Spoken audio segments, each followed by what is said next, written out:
Every October, the Global Alliance for Public Relations and Communication Management dedicates a month-long celebration of communication students and young practitioners through the Student and Young Practitioners Month. SYPM is dedicated to fostering spaces where young professionals can exchange ideas, network, share ideas, and discuss the future of the PR and communications profession. This year's hashtag Next in Line reflects the belief that communication can change the world. As new technologies reshape the landscape, this initiative challenges students and young practitioners to use both their voices and tools like AI responsibly, harnessing innovation to build trust, counter misinformation, and drive positive change. We're empowering students and young practitioners through a series of rocket forums, changemakers recognition, and Hero Web conferences, showcasing the talents of students and young PR professionals across the globe.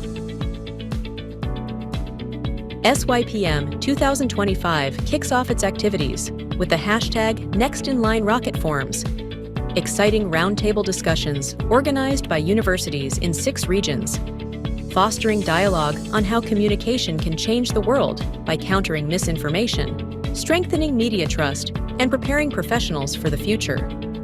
At each forum, students will sign the Changemakers Manifesto, a collective pledge to use communication not just as a tool, but as a force for trust, innovation, and positive impact in a world reshaped by AI. The Next in Line Changemakers Recognition will identify and recognize outstanding 60 young communicators from universities, brands, and agencies who have demonstrated responsible communication practices, highlighting their contributions on a global platform. These changemakers will be honored at the exciting Hero Web conference at the end of the month. Hashtag Next in Line Hero Web Conference will bring together young, top-notch PR and communication leaders to explore how communication, ethical, responsible, and inclusive, can drive meaningful change. Participants across 6 regions will gain insights, strategies, and inspiration to apply in their careers, contributing to shaping a world where communication truly makes an impact. Through the hashtag Next in Line initiative, we aim to amplify the voices of tomorrow's leaders. Join us as we continue to celebrate brilliant young minds who will shape the future of responsible communication in the PR and communications industry.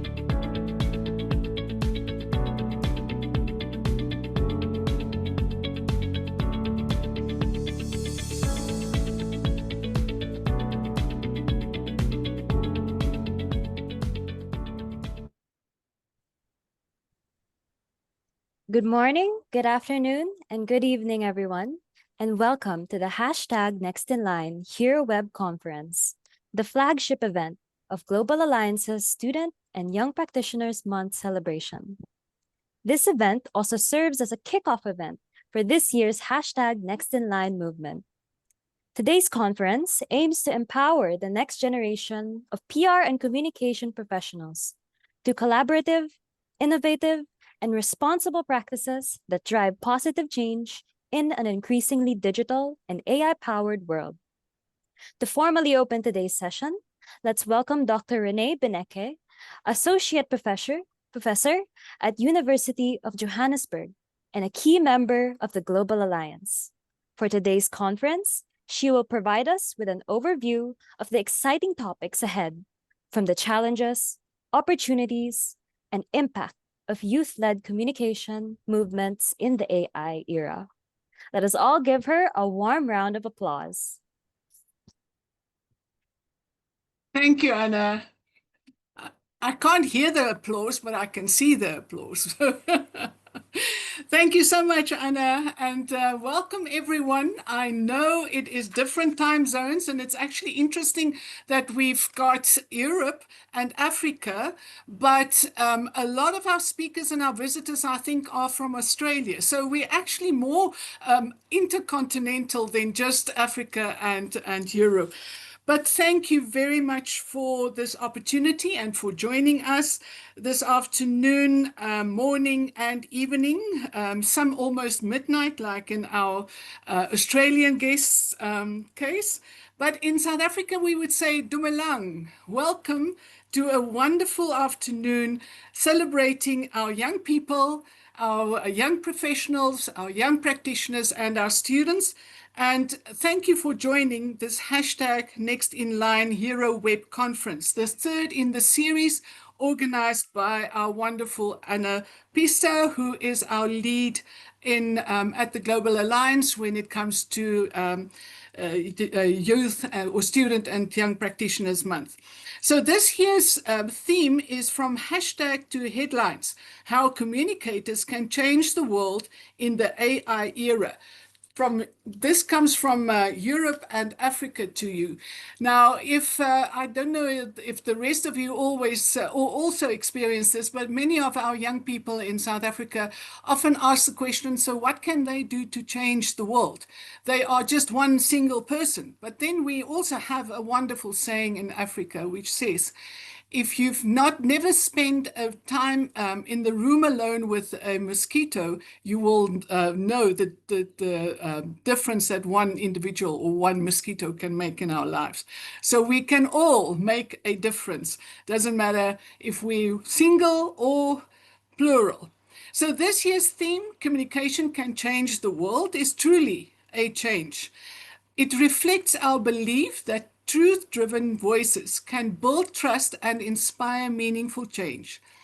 As AI transforms how stories are told, young communicators are called to use these tools responsibly. And I want to emphasize the word tool.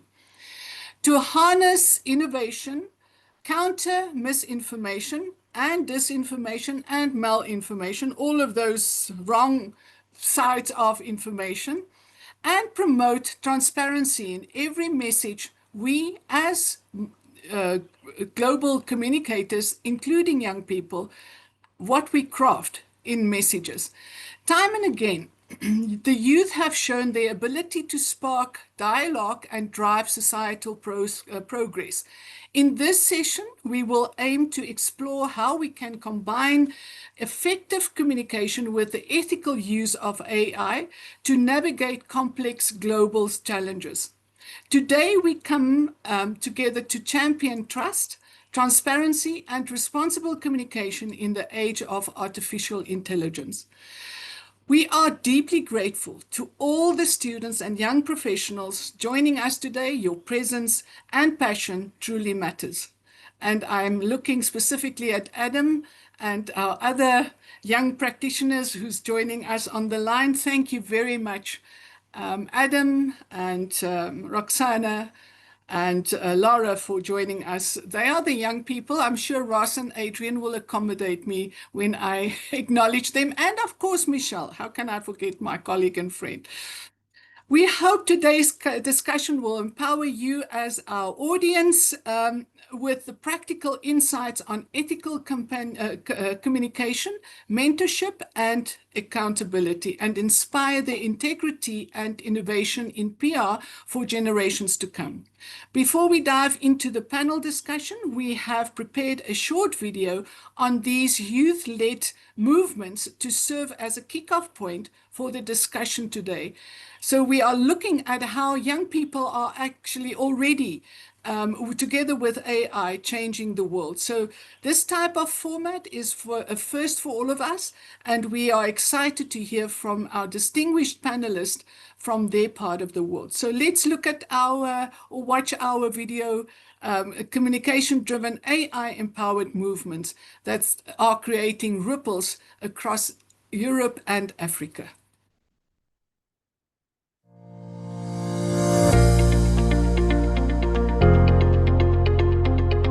This is the Next in Line Hero Web Conference 2025. Across the world, young people are moving quickly, and while the tools have changed, the stakes have not. Clarity and accountability still decide outcomes. From hashtags to headlines, how communication can change the world in an AI era. The path forward is simple to name and demanding to deliver. Keep trust high, raise skills every day, and let communication lead.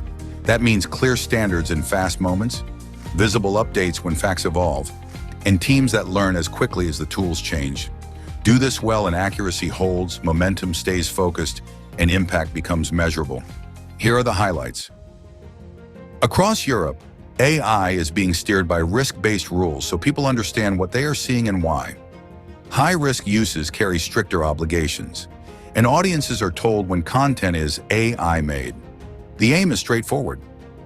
Shared obligations give communicators, newsrooms, and the public a common standard for judging information. These rules also force hard choices on speed, cost, and innovation. The real measure is not what the law says, but what teams do. Build the standard into the workflow, and the newsroom keeps pace without losing accuracy. Make updates and corrections visible, and audiences stay with you. That is how communication holds trust while AI keeps changing. Youth unemployment continues to rise across Africa, with South Africa's 2025 first quarter data showing rates of 62.4% among ages 15 to 24 and 40.4% among ages 25 to 34. The shortage of productive, decent jobs remains a pressing challenge, now intensified by the rapid growth of AI, an innovation capable of both replacing and redefining human work. AI's impact on Africa's youth depends on how effectively governments, educators, and industries harness it through strong communication, digital literacy, and inclusive opportunities. Where communication systems and skills connect young people to employers, training, and markets, AI can become a powerful job creator that can create innovation across sectors and unlocking new forms of employment. It can generate opportunities in data science, software development, digital marketing, agriculture technology, healthcare solutions, and creative industries. By equipping young Africans with the right digital skills and access to AI tools, the continent can turn its growing youth population into a generation of innovators, problem solvers, and entrepreneurs using AI to bridge the unemployment gap and create a more inclusive digital future. Across Europe and Africa, communication is the operating system that decides what AI becomes. In Europe, rules set a clearer frame for what audiences should be told and how tools are used, while teams work out how to keep pace without losing creativity. In Africa, outcomes hinge on skills and access, with human judgment and clear messaging, shaping whether new tools create opportunity or deepen anxiety about work. Direction comes from people, not software. If we want consistency and trust across borders and organizations, we need a shared standard for responsible practice. That is why we align with the Venice Pledge for the responsible use of AI in PR and communication. In this webinar, we aim to answer these pressing issues and offer you insights. What are the telltale signs that your message has genuinely influenced a person's decisions and perspectives? What can Europeans and Africans learn from each other when it comes to PR and communication in the AI era? What skill set would help a communicator work well with AI? How do we utilize AI in a way that uplifts human creativity and ingenuity rather than replace it? How can ethical AI use help move our society forward? Let's discuss.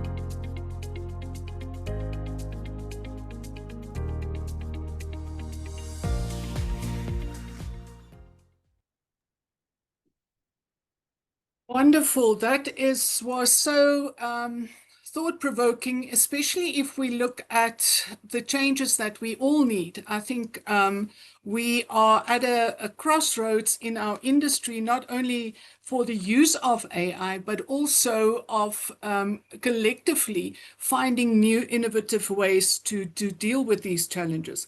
So this here with the hashtags next in line, it underscores the powerful belief that communication, when combined with AI, can certainly change the world. Around the globe, our youth movements are proving just how powerful communication can be in shaping perceptions and then driving collective actions. Now, if you just looked at or recall the stats in Africa, and South Africa specifically, of youth unemployment, I think we really need an intervention. Without then further ado, over to our first speaker, our friend from Oz, Mr. Adrian Cropley. And he will be sharing his insights around the Global Alliance Venice Pledge and AI Communication Handbook, or Playbook rather, which should be our handbook. Now, Adrian is the co-founder of the Center for Strategic Communication Excellence and the CEO of Cropley Communication, with a career spanning more than 30 years helping leaders and organizations communicate effectively. As a certified strategic communication management professional with its acronym, he is working globally across industries, offering strategic counsel, training, and executive coaching in change, responsible AI. So, Adrian, you've been doing this long before it became the Venice Pledge. Adrian is also currently the director on the board of Global Alliance and Public Relations and Communication, where I have the honor to get to know him as a friend, where he also advocates for the profession and help to set global standards.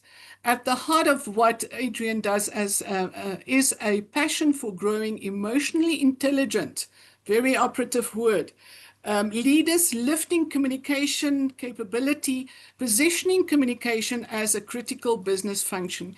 He also supports organizations to develop responsible AI cultures that align with ethical communication and business practice. Over to Adrian. Thanks so much, Renee. And that was such a lovely introduction. I really appreciate it. And it's great to be coming to you from Melbourne, Australia, and to join the Europe and Africa event tonight. So, or I say tonight, today. So thank you for that lovely introduction. It's great to be working with the colleagues. What I wanted to do was set a little bit of a scene about the Venice Pledge itself, how we got to that work, and really reach out and ask people to jump on board, sign the Venice Pledge. So that's what I'm asking you to do today. And then we're going to have a really lovely active panel discussion and start looking under the hood of what we need to do as a profession moving forward. And I have to say before I even start that this is a big leveler. You know, when I hear how many years some of us has worked in the profession, the one thing that we find when change like AI comes along, it levels us all back on the same plate. We're all explorers in this new era of AI. So don't always look to the people like myself that have been around here for centuries. Look to the young people that are forging the initiatives ahead and what we're learning together. And I think that's what we need to do as practitioners, is find a way that we can learn together as we go through.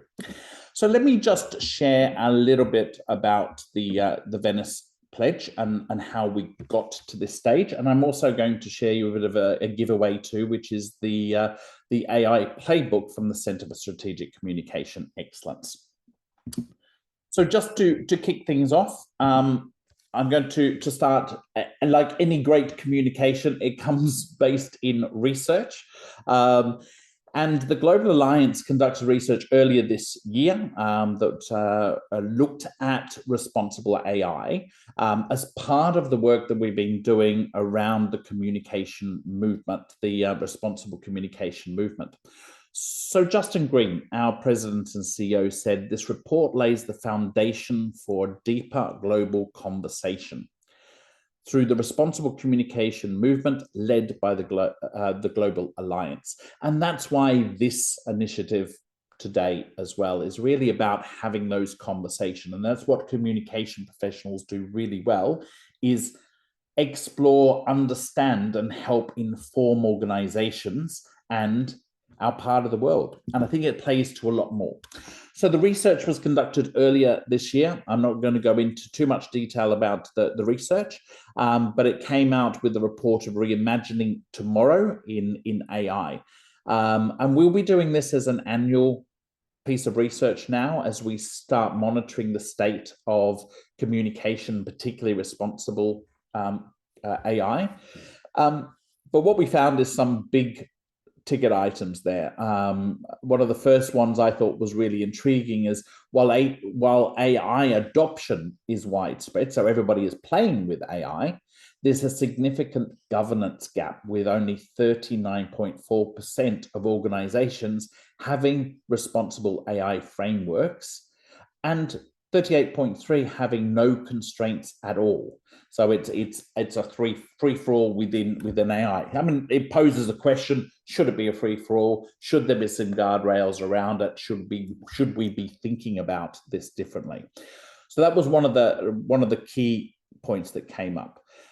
There was another one around strategic priorities, which is the second point that I've got on the slide there. And it's around PR and communication professionals clearly prioritize governance at 33.3% and ethics at 27.3% as their most important AI-related responsibilities. However, and this is the flip side, that current involvement is often heavily weighted towards technical implementation of AI, which they consider less strategically important. So I think that comes up with the theme of, do we need to look at this much more strategically? There was a leadership void in AI governance. And so the question here is this an area we can fill the gap? If there's a void in governance around AI, should we, voice of communication, start looking at that gap? Because only 8.2% of organizations have the PR and communication teams taking a lead in AI governance. Is that an opportunity for us? The other one, I'm not going to go through all of these points, but it really is, the skill gap was one of the big ones as well. And also things like having the frameworks in place, so the responsible AI guidelines. And this is why it informed what was already in place for the Global Alliance, which is the Venice Pledge work that, which was the responsible AI guidelines, which were developed through the Global Alliance over the last 12 to 18 months. But what we wanted to do with those guidelines, and here is what they are. Before I go on to that, here's some recommendations, I should say, that came out of the report, that we need to look at developing AI literacy. And these were recommendations for us as a profession. Leading governance initiative as an opportunity there. Being able to help our organizations and institutions create ethical frameworks.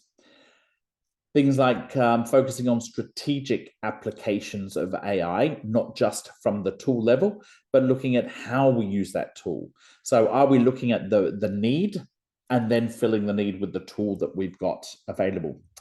Also prioritizing stakeholder communication. We have our audiences now and our stakeholders, internal, external, wide variety of audiences that we really need to look at prioritizing when it comes to AI and the use of things like insight and understanding of our audience and preferences. A really important issue that came out of this report is that we need to maintain that human connection. And that has been a big theme, certainly as we started talking through the Venice Pledge in Venice earlier this year.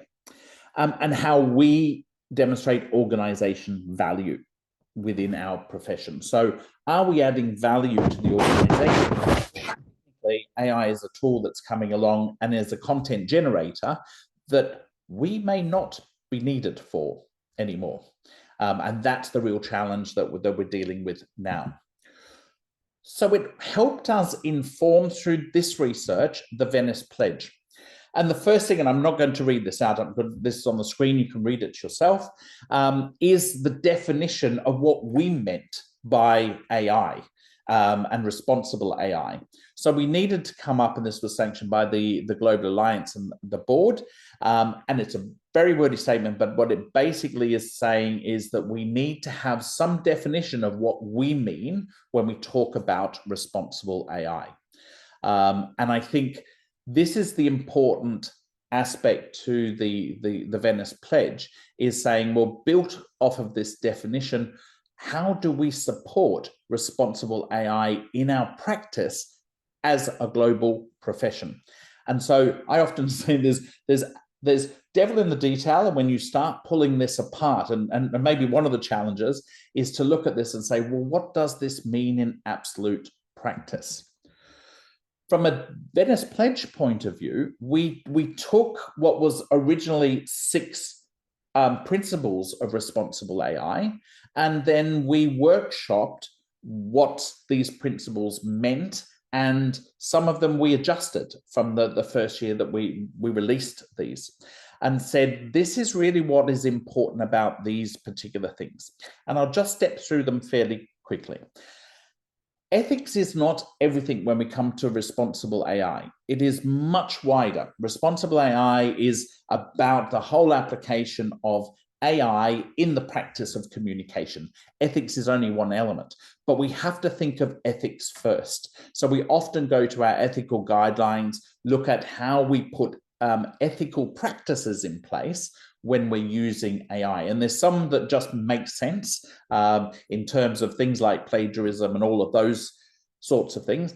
But there's other ethical implications when it comes to responsible AI, because now we are widening what AI can do and how it can be used, particularly with things like agentic AI now on the, so well and truly on the dashboard of many organizations. The second part was about human-led governance. So where is it that the human needs to be in the process? And it is around how we use AI and how we govern the use of AI in our organizations. There is a real risk of stepping into the landmine of reputation when it comes to organizations using AI without thinking about the implications for the end user or for the audience there. We saw very clearly that personal organization responsibility is it really an ethical issue, or is it starting to work towards a moral issue where we're saying, just because we have a tool and we can do things, do we now need to have the filter of should we be doing it? So does an organization take personal responsibility or organization responsibility for the way that it uses AI, and do we question it personally in some of the applications that we use?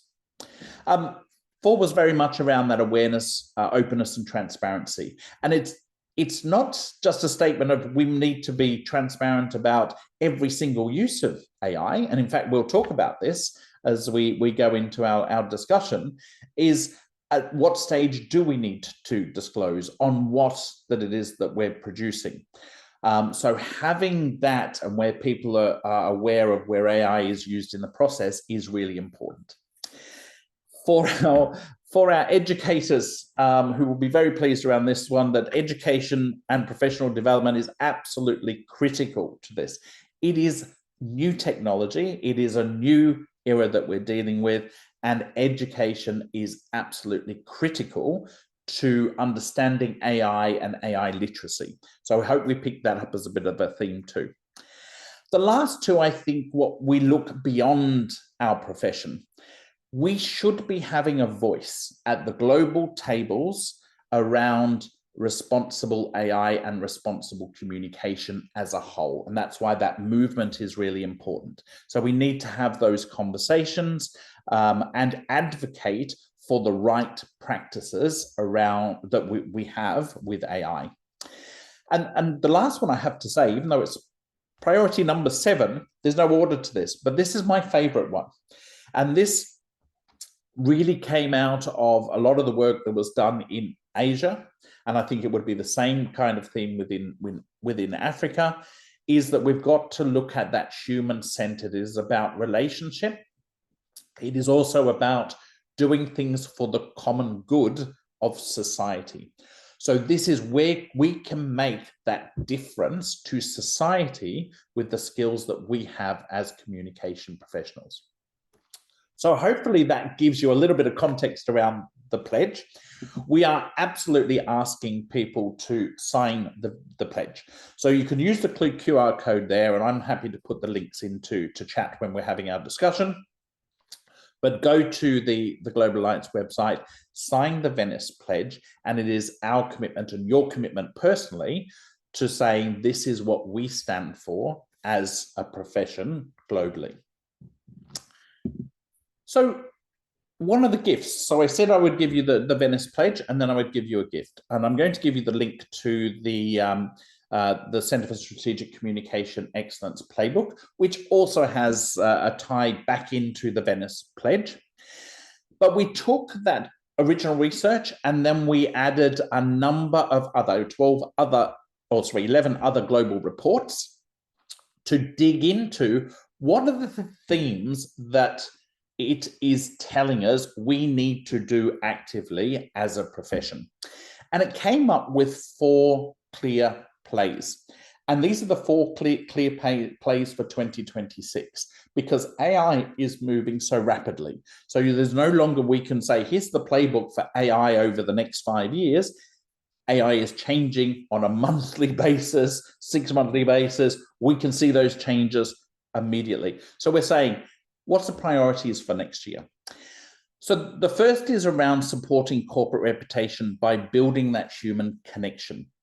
So where we've got this splintered, dehumanized and democratized comms environment, we need to really look at how we make those connectors. Is the use of communication now and the use for it for things like misinformation, disinformation, fracturing and disconnecting people to what is real and what is the truth and what is, information that can be relied on and is trusted, because it's becoming much more hard to find the real truth in things. So we need to ensure our stakeholders have a voice that drives decision makers. So we need to include our stakeholders much more. Emphasize the value of human-centered communication. So it is AI is the tool that helps us do what we do really well from a strategic point of view, and provide things like communication training across the business. The second one was about improving leadership, communication, and strategic alignment. And I look at this as the internal factor. This is looking at how organizations function from the leadership through the organization. They have to be the role models. They have to help align our organization to what is real and connected in this era of AI. The third, absolutely no ticks on getting this one right, is about responsibility and having that conversation, but it's much more about us leading that conversation in our organizations. This is a great opportunity for communication professionals, particularly young practitioners, to say, as we are moving into organizations, this is a great role we can take about just because we can do something, should we be doing it, is I guess the key here. So things like the Venice Pledge and so on is enforcing or is helping us with that. And there's a big governance role as well. And lastly, the fourth play it's a double-edged thing. It is about building AI literacy while using AI ourselves. So I often use the analogy of we need to build the plane as we're flying it. AI is here, we are using it, but are we using it to the best advantage of our profession and our function as communication professionals? And are we building our own literacy and the literacy within organizations? I know as a business communication professional over many years, you kind of go, I'm too busy to stop and look at what I need to be doing next. We have to make that pause and say, how can we improve the efficiency of our function while we're looking into the future? So hopefully, and I've talked through those, so I'm going to give you the playbook now. Again, here's the QR code. You can download this one. I will put the link in chat. And if we can just focus on those 4 things going into 2026, we can make a world of difference. And this is why this conversation today is most important. So Renee, I think you're going to be introducing our panelists today, and I can't wait to get into the discussion. Absolutely. Thank you very much, Adrian, for setting the tone. And yes, the question is certainly, how do we put all of this now in frameworks for practice. So it's really an honor to introduce our different panelists, and I know they have a wealth of information to offer our audience. I would like to start off with Ross Monaghan. Ross is a lecturer in communication from the Deakin University.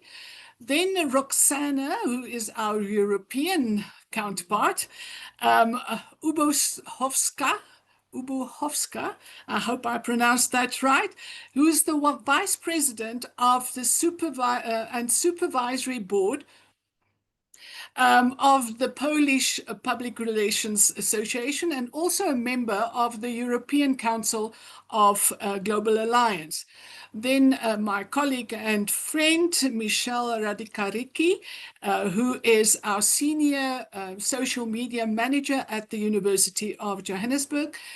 Lara Busch, and she is the Chief Marketing and Communication Officer, and it's her birthday today. So she's drinking champagne on the behalf of everyone else. And she is the with Superpeers.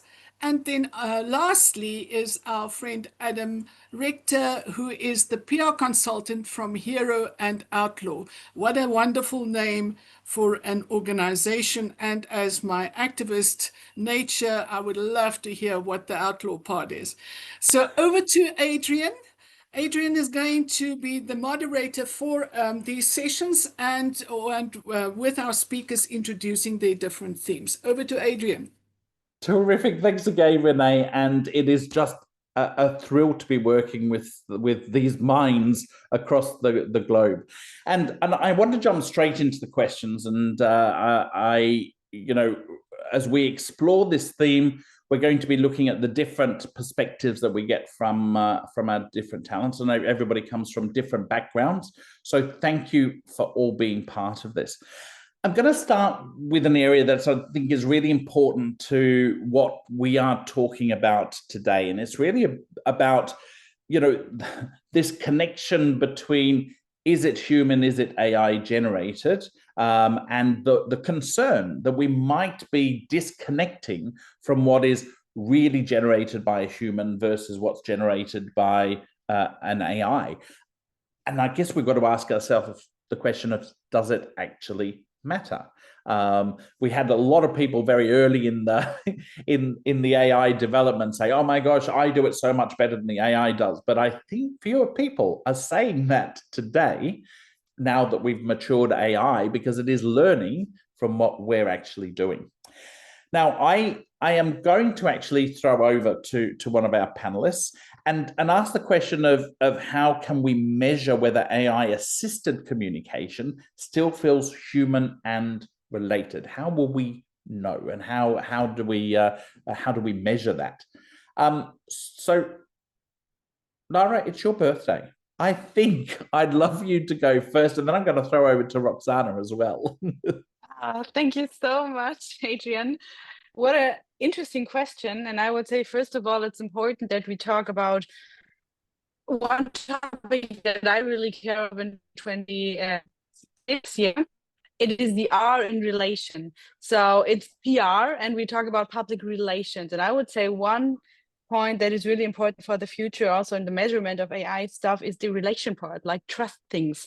And this keeps me to the next topic that I would say it's not anymore that important to focus on reach and all the quantitative parts we had in the past, but I would say we have to keep in mind that for a measurement with AI-related communication, we should also focus on topics that are measurable with qualitative factors, like, as I said, trust or relation, something like that, that it's not anymore the topic of how can we reach higher and get more people, but focusing on more, how do we reach them and what is really the important thing in the measurement in the qualitative way. So I would say it's important to just shift here from a totally quantitative perspective of measurement in communication, more over to a more qualitative part there. Yeah. I think that is absolutely fabulous advice. Thanks for that, Lara. And Roksana, I'd love to throw to you and see what your thoughts are on this question. Thank you very much. So my first thought when I see this question, when I heard this from you, it was like, how can we measure the feeling of a human communication, right? So that was my first thought. And the second one was that, of course, we are comms professionals, right? So we know the natural language, we know how it sounds, we can understand it, and then we can test it with our audiences, etc.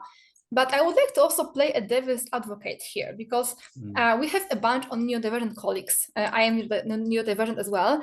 And for some of us, it is really difficult to understand human language on this emotional layer, let's say, right? And here AI comes to help us by being able to explain what it means when we say something. Also, AI is great when we try to shape our communication through specific personas or audiences, even if we talk about one specific person, like managing executive director with some personal traits. We are able to have a very good communication to be shared with this person, right? So it's very helpful. And also, I very often see online that there are a lot of experts saying, oh, I see that this one is AI created, not a human one. I see this messaging sounds fake, whatever. But to be honest, I am using AI in crafting, updating, analyzing, translating my comms from years. And I would say that it becomes better and better. And you cannot say if something isn't written by me.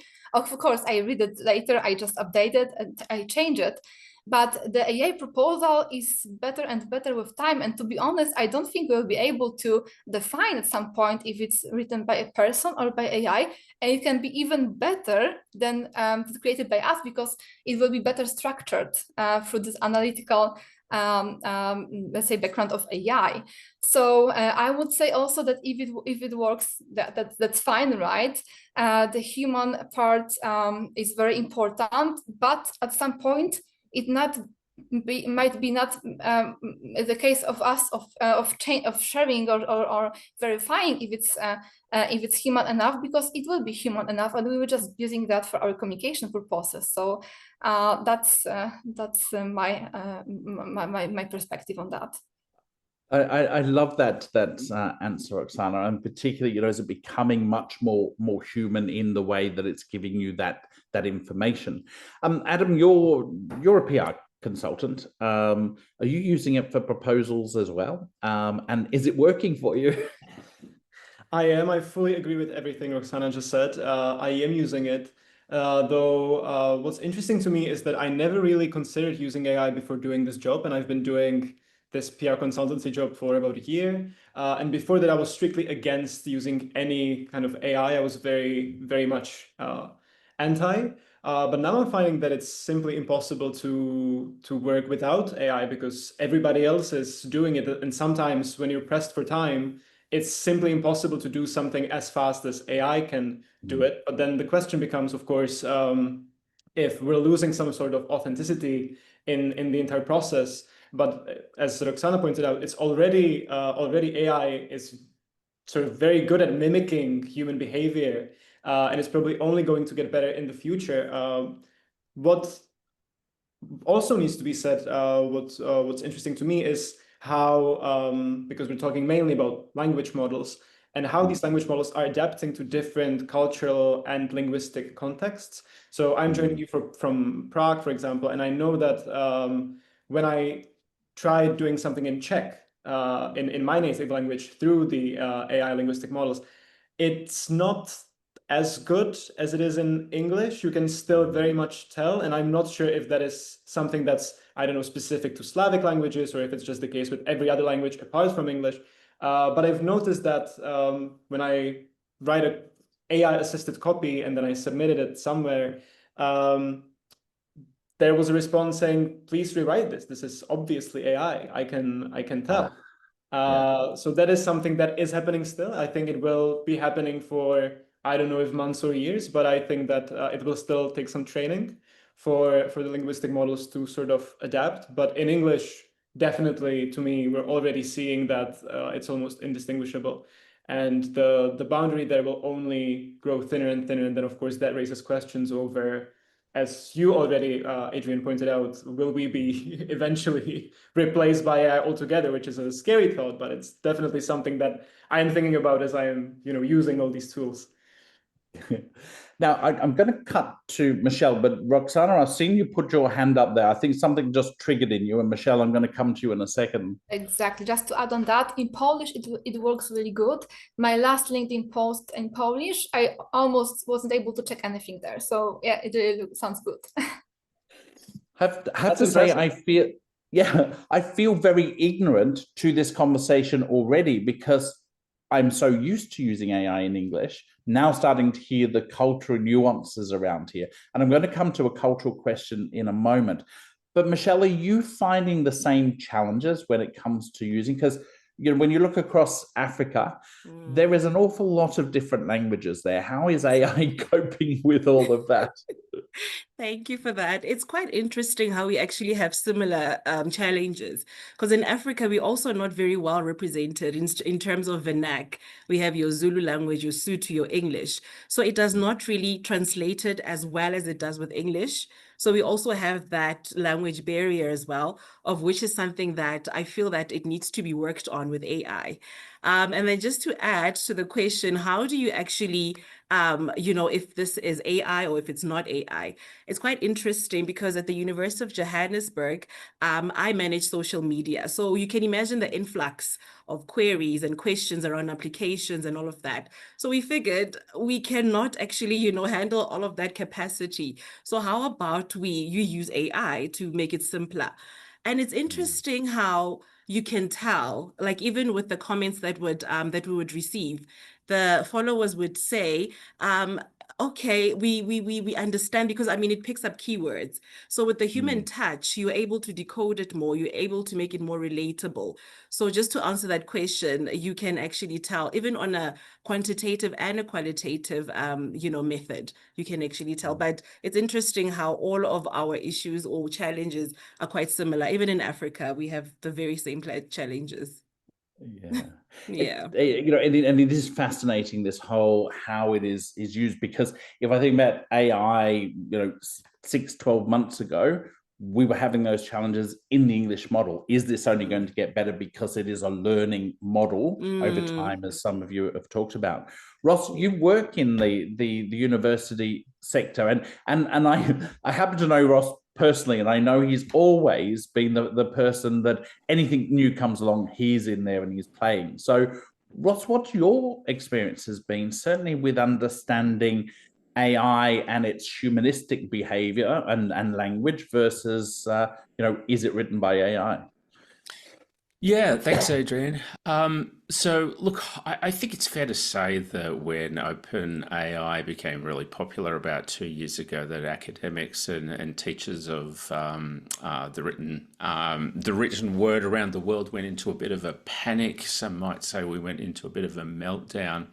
That has certainly evolved to a point now where in my classes next year, I will actually let my students use AI in their writing projects. So whereas this year and past years, it's been an academic disciplinary breach if you used it for your writing projects. But I think it's obvious from this panel session that we need to catch up with the real world, and we need to start teaching our students how to use AI in a way that helps them not just produce okay copy. They need to be able to work with AI and use it as a co-pilot, as Microsoft would say, to actually raise the level of their work.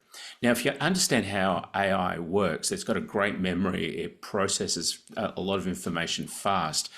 Whilst it is good if everyone is producing the same quality in organizations through AI output, where is the differentiation between organizations? And I'm going to put that back to the panel. If everyone's using it, what's going to differentiate different organizations if they're all using AI? And to me, it's what we're talking about. It's that human interaction and the humanness. So I think as communicators, we need to be able to use AI well to bring it up to another level. So one of the things that I do when I'm writing, I must say I do not like the output of AI writing. I think I'm pretty good at spotting it. I ask my students whether they've used it or not, and I'm pretty good at doing that.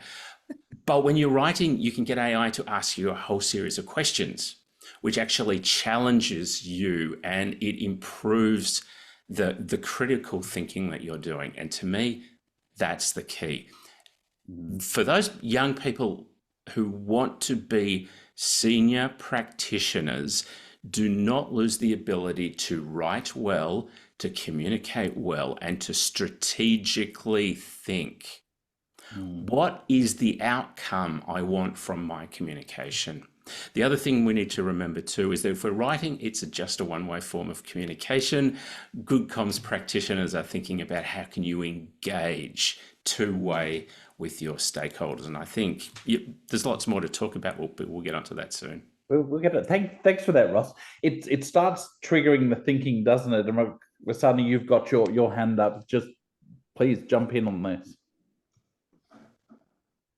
I feel like I'm talking too much, sorry for that, but something Ross said really intrigued me, because you said that how we can differentiate on organizational level our messaging, if I understood correctly. As I'm in-house expert in corporate world, I just feel obliged to answer to this question.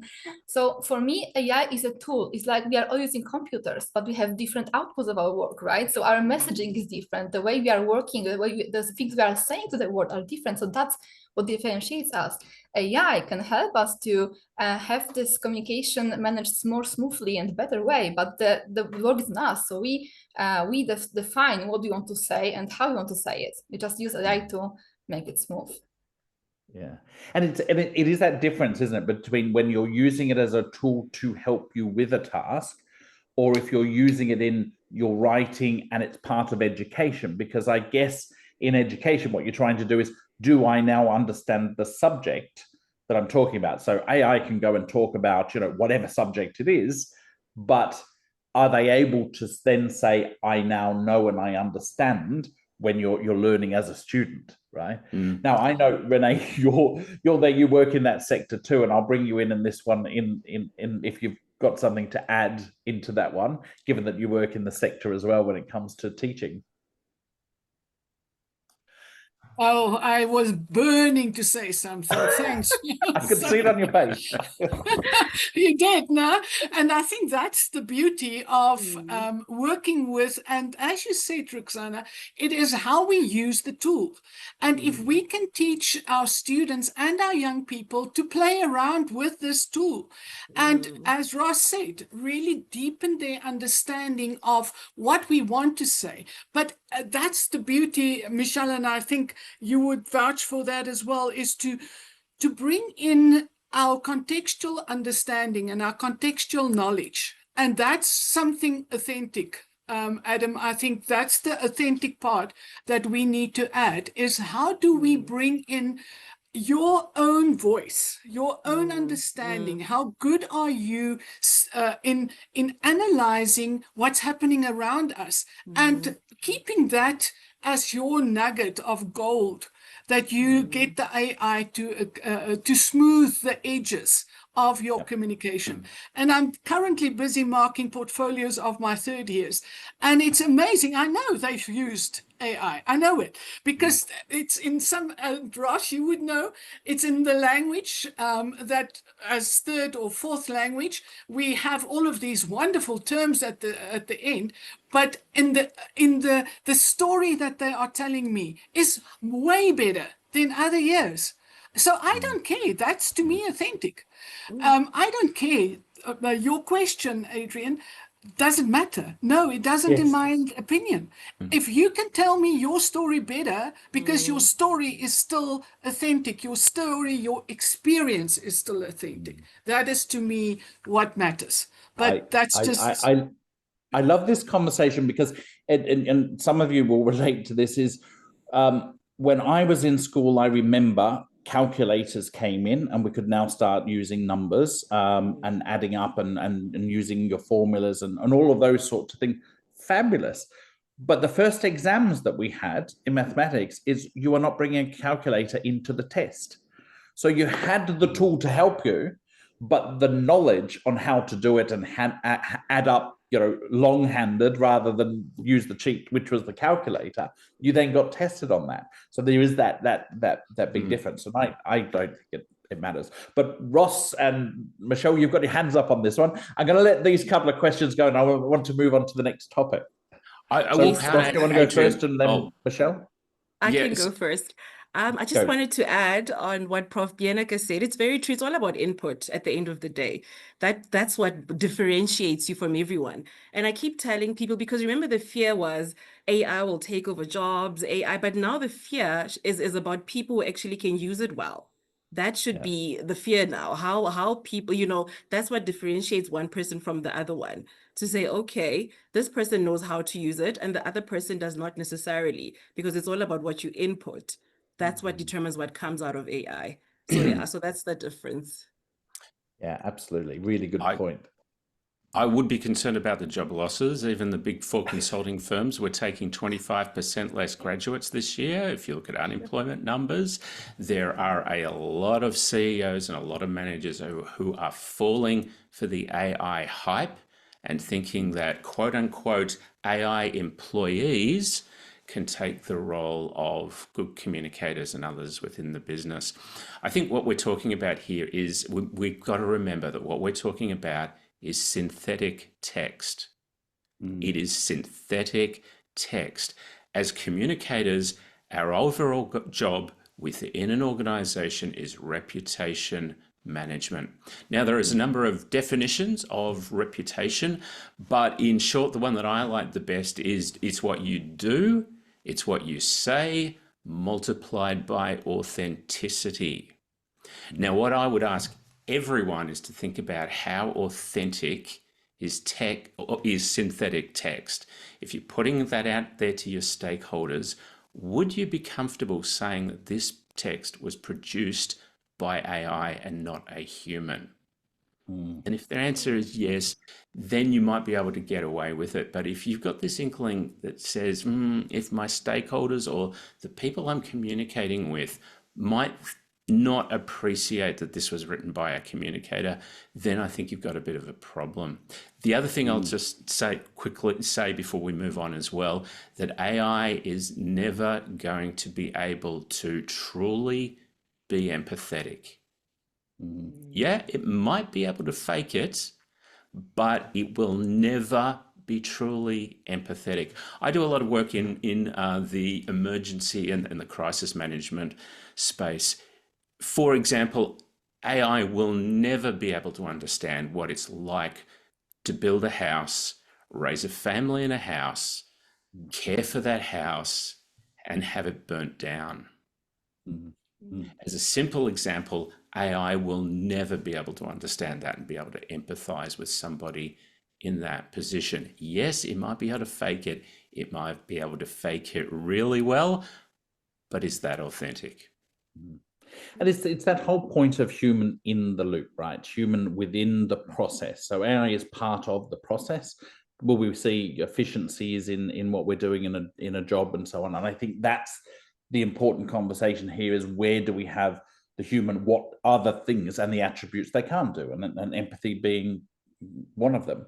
But that whole emotional intelligence piece, I think is lacking. I mean, yes, AI has now got counselors and therapists, but is it just doing it off what is actually being taught and it knows?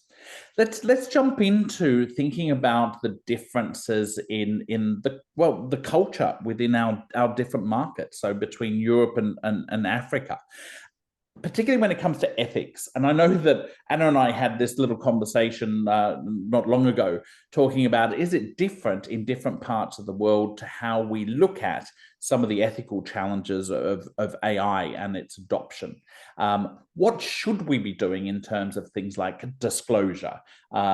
Should we be telling everybody that everything we've written has been written by AI, or AI has been part of the mix? Or where do we draw the line? And I would love to get some cultural perspectives here in terms of those challenges that we've got.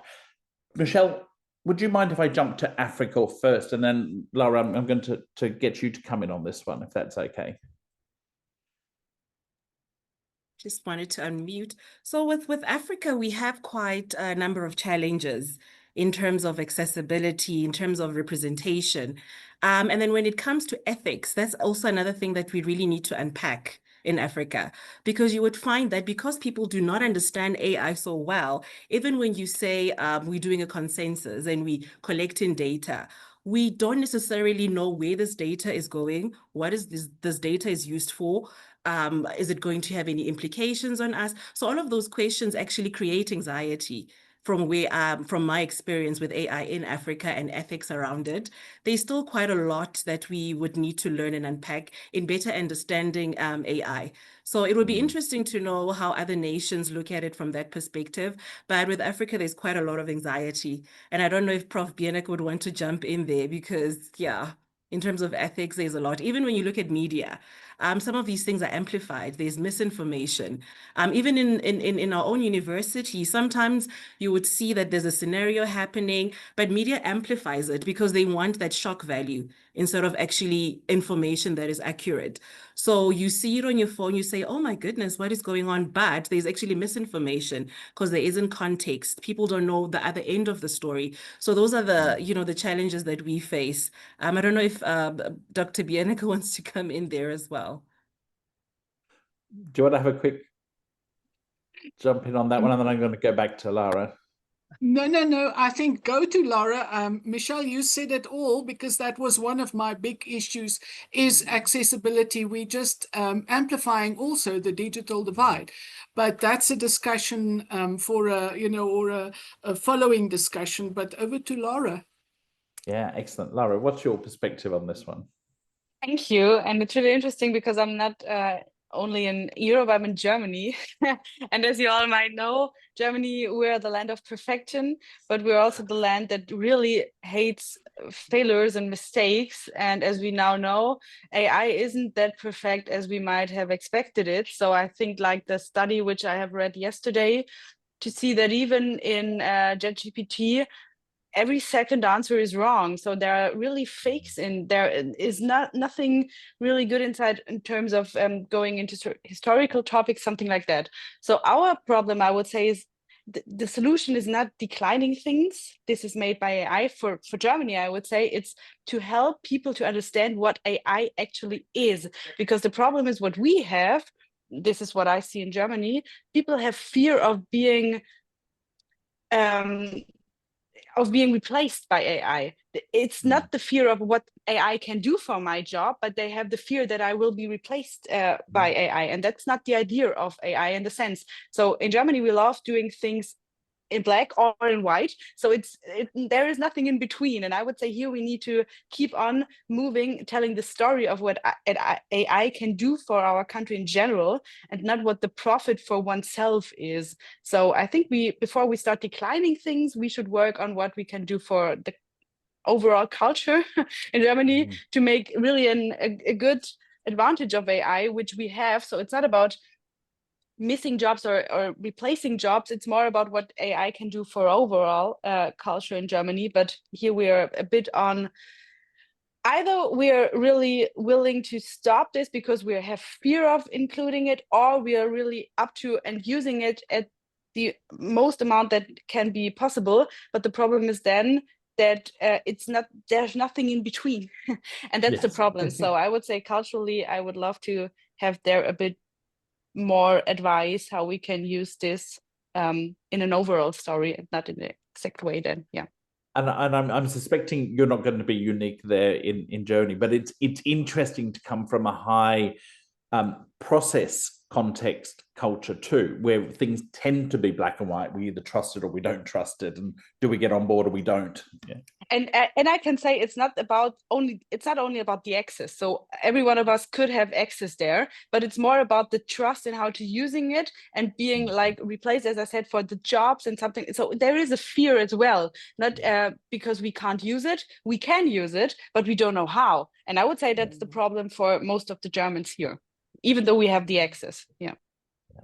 And Roksana, I'm thinking you're going to jump in and give us the Polish perspective now. Not exactly, because I'm also working for a German company, to be honest, so it is a bit. But what I wanted to say, something on what Lara said, that AI is as good as a person using AI. That's why it's like we are briefing a designer. It's the same as we are preparing a prompt. So it's not about it not being perfect. It's about us asking the wrong questions or wrong way, and it will be better and better. So that's what I wanted to add only. But when it comes to the perspective and the cultural one, or maybe the global one, so for me, the biggest, let's say, challenge right now, okay, of course, the regulations, etc., and how to use it properly, ethics, etc. But it is how AI is being used even against us. I'm thinking now about, for example, Meta and algorithms gathering our personal data to create perfect advertisement campaigns, so we can spend more money, like psychology being used against us. So this is something which is really challenging, I believe. It comes along with the regulations and the ethical use of AI, but we know that the regulations are not so advanced as the solutions we use. So I would say this is a big challenge. So how it will be used, and also by people against other people and other groups. That's against, I would say, in brackets, yeah. And I'd be really interested to find out from Adam where, you know, that sits in your culture. I mean, given we talked about language before, and obviously when it does translation and it's not quite perfect, are we seeing the trust being an issue? What's some of the ethical challenges you're having? I think, to follow up on what Lara and Roksana both said, there's a lot of excitement, but also a lot of anxiety surrounding AI in my context, and I think globally as well. It feels like there's only two extremes from what I'm seeing. Either people being very excited about it, and exactly as Ross pointed out, you know, maybe people cutting jobs as well, or this grand idea of replacing humans with bots. And some CEOs seeing it as a huge business opportunity, and how much time and money we're saving on human resources.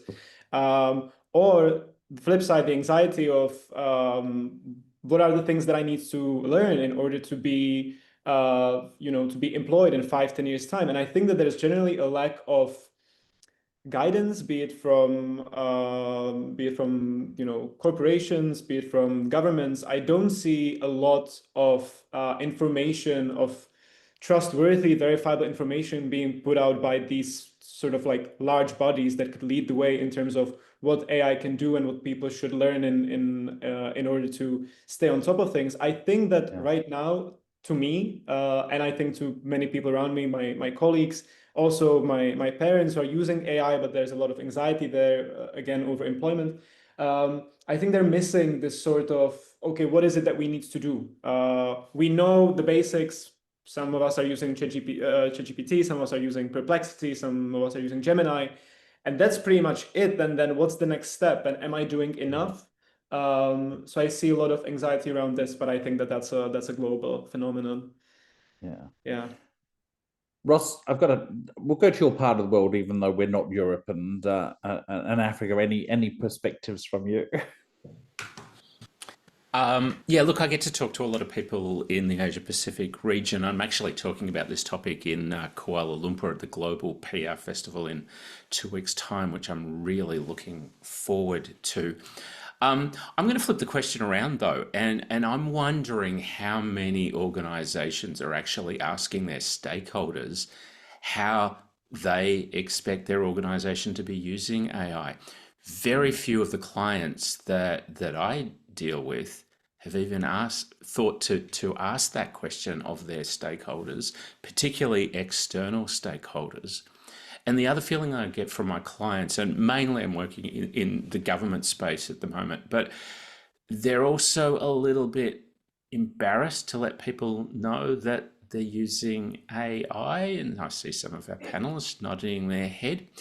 Interestingly, I spoke about this at the Malaysian PR Festival last year, and I do want to share something that I thought was really insightful by one of my fellow panelists.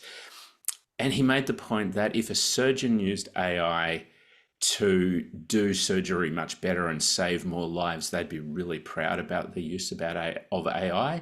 But in the comms space, we're not as proud of our use of the technology. I thought that was a little interesting analogy there, but I would encourage organizations to actually start engaging with their stakeholders and starting to think about, asking them how they expect, because really, studies show that some stakeholders want us to use it in certain circumstances and in others they don't. So for example, if you want a quick answer, do you want to wait 10 minutes for somebody on the phone, a real human? Or if it's just a really quick, simple answer, the studies show that in those sort of instances, a chatbot is fine. But if we've got a complex question, then we want to speak to a real human. So I think the stakeholders' expectations are going to be quite nuanced, and I think it's going to be really important for organizations to think about how they respond to that. And the bigger question, I think, for comms people around the world in organizations is how are external stakeholders going to use AI against us? Yeah, and I'll just leave that one. Yeah, that's a really good one. Now, I know, Michelle, you had your hand up, but what I might do is jump into the next question, because it leads into this conversation when we start talking about trust and the context there and the human element. And we look at things like empathy and emotional intelligence as skills of the future, because that's potentially where the gap is. How important is it that we look at AI as in enhancing the environment that we've got? That what role now does empathy and emotional intelligence play in an AI world? Who'd like to jump in on that one first?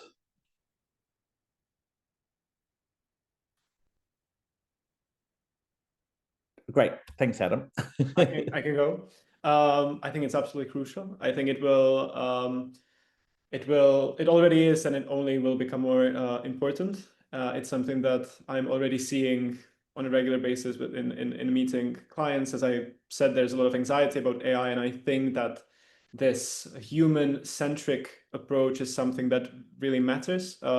This summer, I was lucky enough to attend the Cannes Lions Festival of Creativity. And what was interesting to hear there was just how many people are excited about AI exactly for this reason, because it will, in a way, be a huge reset where we will be returning in their words, in sort of their minds, we will be returning to this human-led communication where since AI is such a democratic tool and since almost anyone and everyone can use it, it will mean that these human-first solutions, human-first campaigns will truly stand out.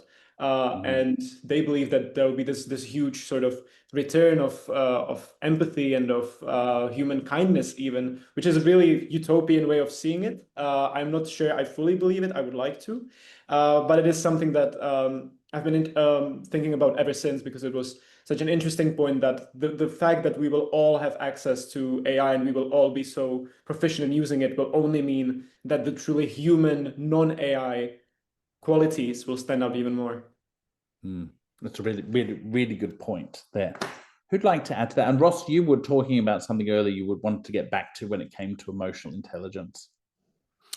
Look, I think I made the point that AI is not ever going to be able to be truly empathetic. And if there's one thing that I really want to get across to my students when in my strategic writing classes is that we need to be focused on our audiences and understanding their needs and understanding them. Because look, at the end of the day, that's what we do as comms people.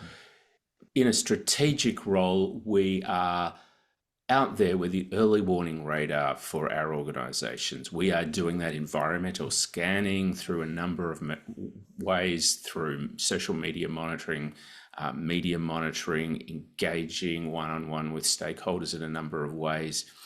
And that's something that AI is unable to do. So maintaining those skills, and particularly in really senior roles within organizations, understanding the needs of really important stakeholders and stakeholder groups is absolutely crucial.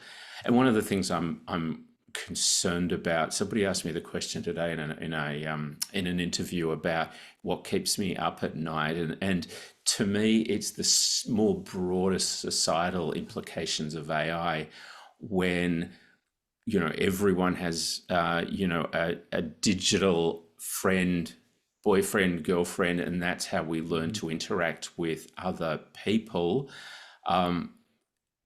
That has real concerns for me if we're interacting with digital friends that are only interested in our own self-needs, and we don't learn how to be empathetic and work with other people. I think these are some of the things that society is going to have to grapple with, and as a profession, it's going to be vitally important for us and practitioners to keep those skills. And that's something that young practitioners need to worry about with AI, whether you're going to lose those writing skills or the ability to be empathetic and truly understand and engage with people one-on-one. And it's not new, is it, really? When we look at things like when Second Life came about all those years ago, and everybody was worried that people were only just going to have interactions via virtual means.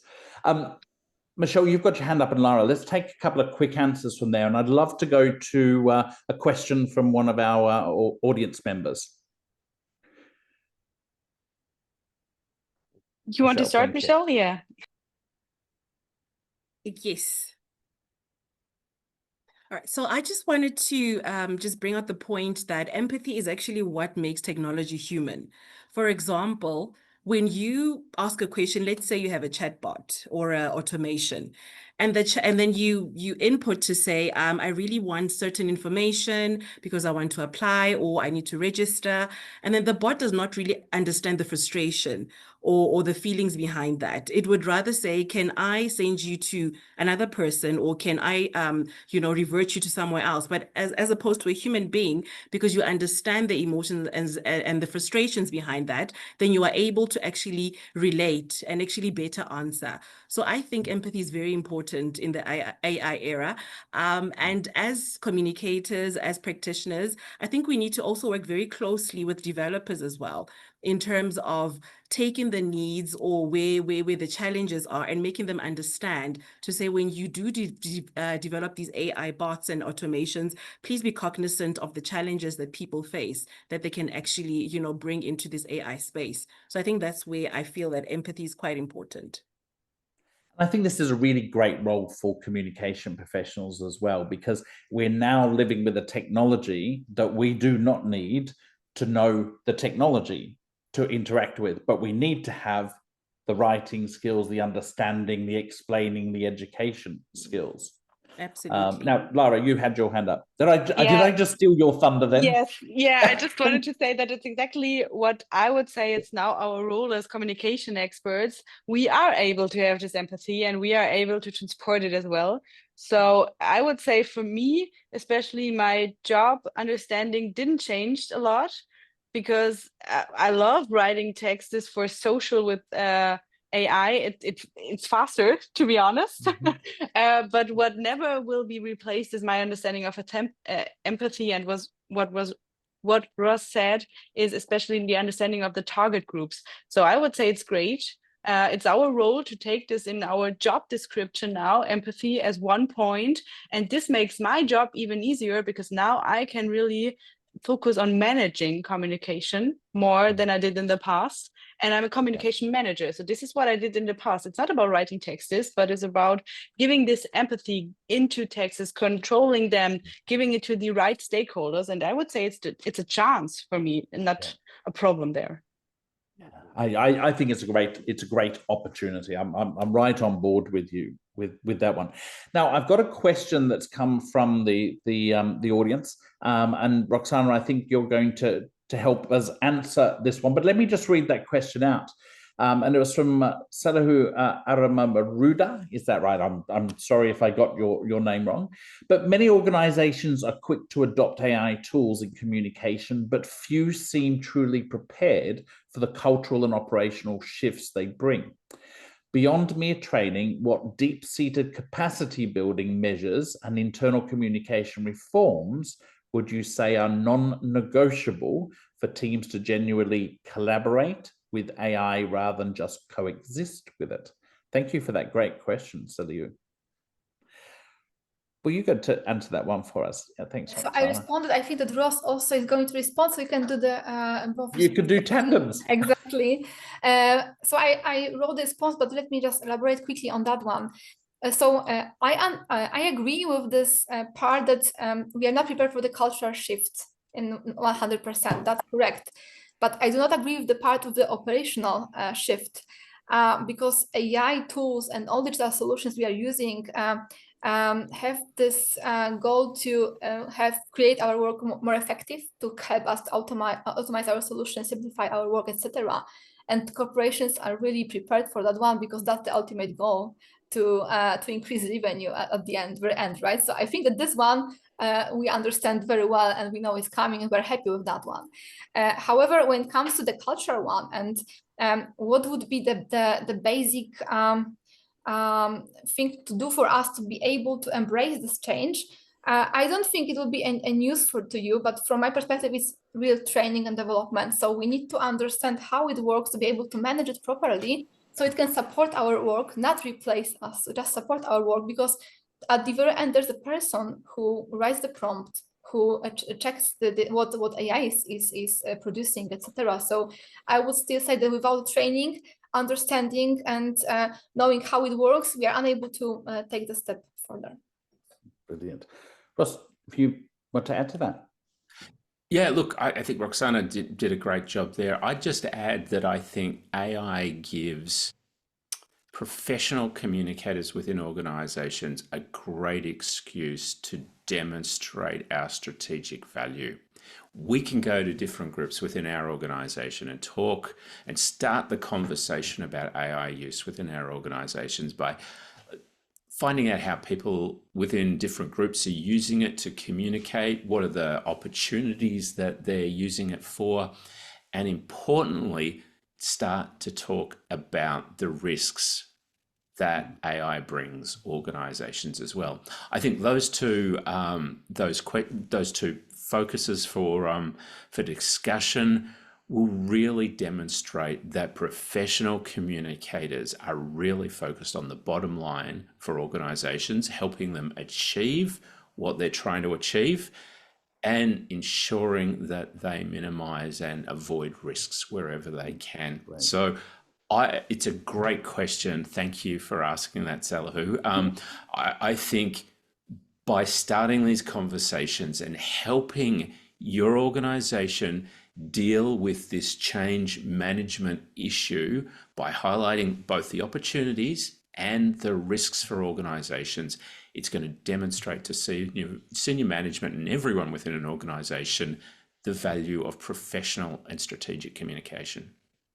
Brilliant. Thanks for that, Ross. Now, I tell you, the time goes so quickly when you start discussing as a panel, but I want to give a quick fire answer to one of our final questions. And it's really about how can communicators advocate for inclusive AI development.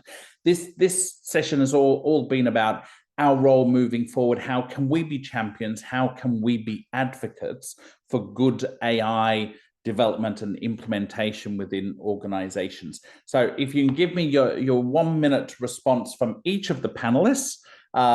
Let's start with, Adam, we'll start with you this time. Okay, for me, this is crucial for AI because we've seen so many technologies being sort of misused in a way that was not their original purpose. I am thinking mainly about different technology in the United States, for example, used for racial profiling and many such sort of, truly disgusting projects which those technologies were not originally intended for. So that's something that I'm worried about as well when it comes to AI. And I think that ensuring that AI reflects the diverse global perspectives, the only way to ensure that is to make sure that those global perspectives are actually heard and used when developing AI, when sort of engaging with AI as it is being developed. So we need to make sure that it is not just easy for me to say, but so that it's not just like a rich white person initiative, but it truly is a global initiative that includes everyone. Yeah, I love it, Adam. Thank you. That's really great. Lara, I'll go to you. Roksana, Michelle, and I'll finish on you. Ross, actually, I'll finish on Renee, because I'm sure Renee would like to comment on this one as well. So, Lara. Honestly, I have to say I didn't heard the question. I'm so sorry. That's okay. It's a funny picture because now at this moment, someone came in with 3 boxes of flowers. So I'm sorry for that. Yes, happy birthday again. This is what you should Thank be you. celebrating as the flowers arriving. But it really is, how can we advocate? How can we tell, our young practitioners how we can advocate for good AI and being exclusive as a development tool? How can we be inclusive? Yeah, okay, thank you. So I'm also like a lecturer. I'm doing this kind of things. I'm doing my PhD right now. So I'm working a lot with young students and I'm always seeing it. I'm working also with young people in my own agency. And I see the problem that there is a difference in using AI and understanding it. It's still there. So whenever I get something into the chatbot, I should really reflect the answer. So at the end of the day, it's really important for scientific stuff and so on. So for young practitioners, I would always say, please do your job and reflect the answers from AI. That's the most thing we can do. For people that are a bit more senior and doing the job a bit longer, it's easier because they see direct if there is a fault answer or something like that. But for young people, how should they even learn it? Because they started using AI years ago and it's now their reality, and we should really keep in mind that it isn't. So please reflect the answers, always do your job, and that's my advice here. I hope it answered the question. Thank you. Yes, the last minute advice. Let's go Roksana, and then we'll go Michelle and Ross. For me, education, awareness creation, and best practice sharing. That will be all. Fantastic. Love it. Thank you, Michelle. And then on my side, I would say be the voice of the voiceless, be the voice of the marginalized, and also advocate for AI literacy. That would be my advice. Yeah. I'd love to hear that one. And quick final from you, Ross. Michelle, good one. Love that comment. Absolutely. And I'll just say, look, as comms people, because we are out there engaging with stakeholders, we understand what they expect. We understand the risks and benefits of AI. My pitch to everyone listening to this is be an AI leader, not just within your organization, but within society. Don't let the tech bros rule. We need to get out there, and as Michelle said, we need to think about those that are not as lucky as we are. We need to get out there and ensure governments, organisations use AI responsibly so that everyone benefits, not just a few rich blokes in North America. Well done. Thanks, Ross. Renee, the floor is back to yours. You can add your comment, and I'm going to hand back to you to wrap up today. Wow, guys. I've got so much to say, but I'll try and up Roxanne because she is just, wow. The German precision for a Polish girl is unbelievable. But really, we are at a crossroads as PR communicators. What is the essence of what we are doing? And Ross, you are so on point, as we would say in South Africa. You are on point as to critically ask, what is it that we are doing? Are we just churning out messages and just flooding the market? Or are we truly more than just the voice of the voiceless, but actually being there to give them the skills to be the voice for themselves. So, you know, in the end, we are at a crossroads as professionals. This is just another disruptor, like all the other disruptors that we've had in our careers, some of us more because of age, but there's a question, a critical question that we need to ask ourselves is, why are we here? What's the value add that we give to our organizations? How do we do it the best possible way? And if AI can help me be a better practitioner, a better professional, why not? With ethics and with the question of why. So with that, I really don't have much more to say because I think we are almost, I'm just worried Zoom will cut us off. But before it cuts, I would like to, on behalf of Global Alliance and then specifically Anna Pista, thank each and every one of you for the insights that you gave. There's so much more to discuss. And Adrian, you were just superb in leading the conversation. Lara, enjoy. We want to see those flowers, by the way. And I hope they came from somebody very special. So Lara, Michelle, Ross, Roxanne, and then, of course, Adam and Adrian, thank you so, so much for all your wonderful input that you gave our audience today. And I need to end off with saying that to all our students and young practitioners, thank you for the interest that you have shown in really using AI for a positive change. And I think that is what we are at liberty to use it for, is for positive change. Our young and our hashtag Next in Line Changemakers recognition competition is still open. Entries can come in. We will honor 60 communication students and aspiring professionals across the globe for their integrity, innovation, and impact that they can offer our communication field. So they are expected, as you can see there on the screen, to write 250 to 650 words, essay, reflective essay. And I love the reflection part because that's when we think back. How can AI-driven communication change the world from information to impact, reimagining the future of communication with ethical AI? So these essays can be submitted to the regional chairs, and we have all of those regional chairs on the yellow designed post-it. And the submissions need to be in by the 10th of November, and the winners will be announced by the 20th of November. So again, thank you to each and every one for your time this afternoon, your thoughts, your input, that we could laugh about fun things and fun questions across the world. That's what I love the most of technology, is that we can actually connect across the world at different time zones. And that to me is the best thing out, since as we would say in South Africa, sliced bread.